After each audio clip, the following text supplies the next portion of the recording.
Good evening friends, চলো আবার এসে গেছি তোমাদের কাছে একটি নতুন ভিডিও নিয়ে। আজকে আমরা এসএলএসটি ক্লাস 9-10 এর সাবজেক্ট ইংলিশের লুসি পোয়েমগুলোর ব্যাপারে আলোচনা করব। প্রত্যেকটি ভিডিও শুরু করার কাছে তোমাদের কাছে একটা বিশেষ অনুরোধ, চ্যানেলটিকে সাবস্ক্রাইব করে নিও, লাইক শেয়ার অবশ্যই করিও, আর ভিডিওটিকে না টেনে স্কিপ না করে পুরোটা দেখার চেষ্টা করো। এখন তোমরা নতুন ক্যান্ডিডেটস যারা রয়েছে বিশেষ করে তাদের জন্য প্রত্যেকটা ভিডিও পুরোটা দেখার জন্য অনুরোধ করছি, না হলে তোমাদের ভিডিও দেখা কোনো লাভ হবে না।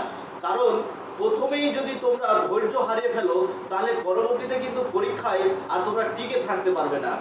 তো চলো দেরি না করে শুরু করি আজকের সাবজেক্ট।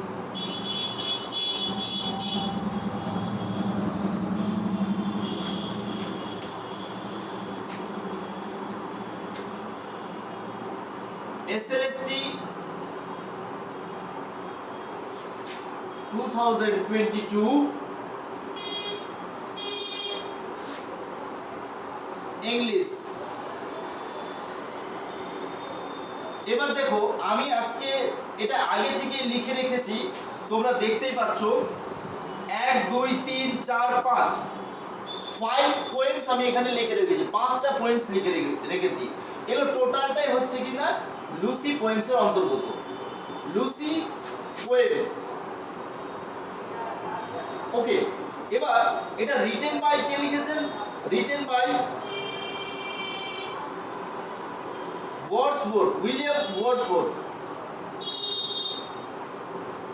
দেখো, এসএসসি পরীক্ষা মানে আমাদের এসএলএসটি এক্সামে যে ধরনের কোয়েশ্চেনগুলো আসবে সেইগুলো মূলত কোনো রকম কিন্তু মানে একটা টপিকসে, ধরে নাও আমরা আজকে লুসি পোয়েমসে আলোচনা করব বা লুসি পোয়েমস কটা রয়েছে সেটার ব্যাপারে আমরা জানবো। সেই টপিকসগুলো থেকে সাধারণত কোনো সময় মানে রাইটারের ব্যাপারে কিন্তু কোনো সময় জানতে চাওয়া হয় না, রাইটারের ব্যাপারে জানতে চাওয়া হয় না। আমাদের এসএলএসটির যে ট্রেন্ড রয়েছে আমাদের ওয়েস্ট বেঙ্গলে, অর্থাৎ স্কুল সার্ভিস কমিশনের যে সমস্ত কোয়েশ্চেন বা যে ধরনের কোয়েশ্চেনগুলো এসে থাকে সেইগুলো কিন্তু পুরোটাই পোয়েট্রি বেস, অর্থাৎ যেগুলো কবিতাগুলো আমরা পড়বো সেইগুলোর উপর থেকে, সেই লাইনগুলো থেকে, সেই শব্দগুলো থেকে কিন্তু তোমাদের কোয়েশ্চেন আসবে। আর বেশি করে তোমরা যদি মনে করো যে রাইটারের ব্যাপারে জানবো বা আর কিছু ডিটেলস জানবো, সেটাতে কিন্তু খুব একটা লাভ হবে বলে আমার মনে হয় না। কারণ বিগত কোয়েশ্চেনগুলো যেগুলো দেখা গেছে বা অন্যান্য যেগুলো স্টেটের পিজিটি এক্সাম হোক বা টিজিটি এক্সাম হোক, সাবজেক্টের ক্ষেত্রে আমরা দেখেছি যে বিশেষ করে লাইন তুলে বা লাইন থেকে প্রশ্নগুলো করা হয়ে থাকে, বা বিশেষ কোনো শব্দের কি সিগনিফিকেন্স রয়েছে বা কি মানে রয়েছে সেটা জানতে চাওয়া হয়। তো আমরা প্রথমেই দেখব যে লুসি পোয়েমস ওয়ার্ডসওয়ার্থ একদম এসএলএসটি 9-10 এর সিলেবাসের একদম প্রথম দিকেই আছে লুসি পোয়েম। এবং লুসি পোয়েমসে আমরা দেখব এই 5টা পোয়েম কিন্তু লুকিয়ে আছে। অনেকজন প্রথমে মনে করে যে 9-10 এর সিলেবাসটা অনেক ছোট, কিন্তু অ্যাকচুয়ালি তা নয়। 9-10 এর সিলেবাসটাও কিন্তু যথেষ্ট বড়, আর যারা নতুন রয়েছে তাদের জন্য তো একদমই বড়ই লাগবে। তবে তোমরা যদি পরিশ্রম দিয়ে হার্ডওয়ার্কিং করে যদি পড়ার চেষ্টা করো তাহলে অবশ্যই এই সিলেবাসটা খুব কম সময়ের মধ্যেই কভার হয়ে যাবে। তো আমরা দেখে নেব যে লুসি পোয়েমে কটা পোয়েম আমাদের সিলেবাসে রয়েছে, আর এই 5টা পোয়েমই রয়েছে। A slumber did my spirit sleep, next রয়েছে দেখো she dwelt among the untrodden ways, next strange feats of passion have I known, 3 years she grew in sun and shower, আর লাস্টে যেটা রয়েছে I traveled among the unknown men। এছাড়াও Lucy পোয়েমের সঙ্গে সিলেবাসে তোমাদের দেখবে আর একটা নিচে কবিতা রয়েছে ছোট করে, সনেট টাইপের, সনেট আর কি, the world is too much with us. ওটাও কিন্তু ওয়ার্ডসওয়ার্থেরই লেখা, খুবই সুন্দর একটা কবিতা। কিন্তু আমাদের একটা কথা মনে রাখতে হবে যে এই লুসি পোয়েম থেকে তোমরা ধরে নাও যদি আমাদের 50টা কোয়েশ্চেন হয়, যদি 50টা কোয়েশ্চেন হয় তাহলে 50টা কোয়েশ্চেনের মধ্যে তোমরা 2 থেকে 3টা কোয়েশ্চেন কিন্তু এই লুসি থেকে পেয়ে যাবে। অন্ততপক্ষে না হলেও দুটো কোয়েশ্চেন পেয়ে যাবে এই লুসি থেকে। এবং লুসির কোয়েশ্চেনগুলো মোটামুটি দুই তিনটা কবিতা ছাড়া, এই পাঁচটার মধ্যে দুই তিনটা কবিতা ছাড়া বেশিরভাগ কোয়েশ্চেনগুলো একটু রিলেটেড হয়ে যায়, মানে একই রকম পড়তে বা একই রকম টপিকস।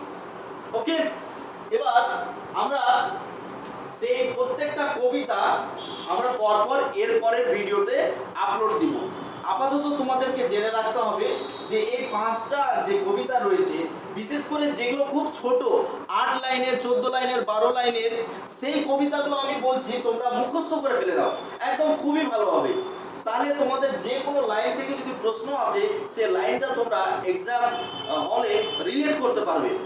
এবং ভোকাবুলারিগুলো ওখান থেকে তাড়াতাড়ি, অ্যাকচুয়ালি ভোকাবুলারিটা এমন নয় যে খুব ইজি ভোকাবুলারি, কবিতার ভোকাবুলারিটা একটা অন্যরকম ধরনের ভোকাবুলারি হয়ে থাকে, যেটা কিনা আমাদের সাধারণ ভোকাবুলারির সঙ্গে মেলে না।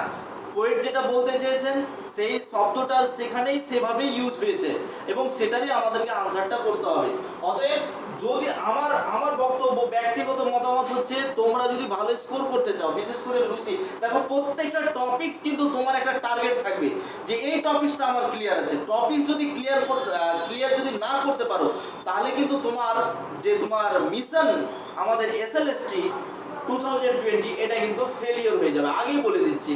অতএব বারবার বলছি, আবার বলছি যে ভিডিওকে স্কিপ করবে না, ভিডিওটাকে পুরোটা অবশ্যই তোমরা দেখো, না হলে কিন্তু ইন্টারেস্ট জন্মাবে না। এমনিতেই বহুদিন পরীক্ষা হয়নি, সেটার ব্যাপারে আমরা এমনিতেই মানে অলস হয়ে গেছি। হ্যাঁ, আর SLSTর পরীক্ষা কিন্তু একটা অন্যরকম। পিটি দেখো, আমি প্রায় 3টা ভিডিও আপলোড হয়ে গেছে, এখনো পর্যন্ত কিন্তু আমি পিটির কথাটা উল্লেখ করিনি। কেন করিনি?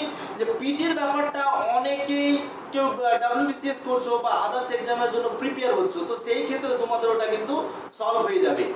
যদি দেখা যায় যে ভবিষ্যতে পিটিতে পেডাগজি ঢোকাচ্ছে, অর্থাৎ চাইল্ড সাইকোলজি ঢোকাচ্ছে, তখন আলাদা করে আর একটা ক্লাস আমি দেবো। হ্যাঁ, চিন্তা করিও না। কিন্তু কথা হচ্ছে যে আমাদের সাবজেক্টের পরীক্ষাতে আগে ভালো করে প্রত্যেকটা কবিতাকে যদি পারা যায়, প্রত্যেকটা কবিতায় তোমরা মুখস্থ করে নিও। বিশেষ করে ছোটগুলো, বড়গুলো করা যাবে না বলাটা ভুল হবে, করা অবশ্যই যাবে। হ্যাঁ, তো তোমরা ছোট কবিতাগুলো অবশ্যই বারবার আমি বলছি মুখস্থ করে নাও। বিশেষ করে এই লুসি পয়েন্টস তো মুখস্থ করাই যায়, কোনো অসুবিধা নেই।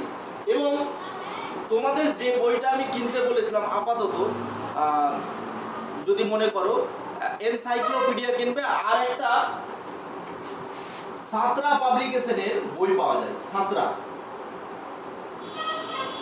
সাঁতরা পাবলিকেশন, MCQ টাইপের, ওটাও তোমরা বাজারে দেখতে পারো। তবে কিছুদিন থেমে গেলে বেশি ভালো, আরো নতুনত্ব হয়তো এডিট করবে ওরা, নিউ এডিশন বের করবে, সেক্ষেত্রে তোমাদেরই লাভ হবে, পয়সাটা নষ্ট হবে না। তো যাই হোক, আপাতত আমরা লুসি পোয়েমসের এই 5টা কবিতাটা মুখস্থ করে নেব। এর পরের ভিডিওতে আমি এই 5টার মধ্যে যে কোনো একটা কবিতা দিয়ে শুরু করব এবং সেখান থেকে কি কি প্রশ্ন আসতে পারে সেই ব্যাপারে আলোচনা করব। ততক্ষণ পর্যন্ত আমার চ্যানেলের সঙ্গে যুক্ত হয়ে থাকো। Stay tuned with MBLS academy YouTube channel. ধন্যবাদ, থ্যাংক ইউ ভেরি মাচ।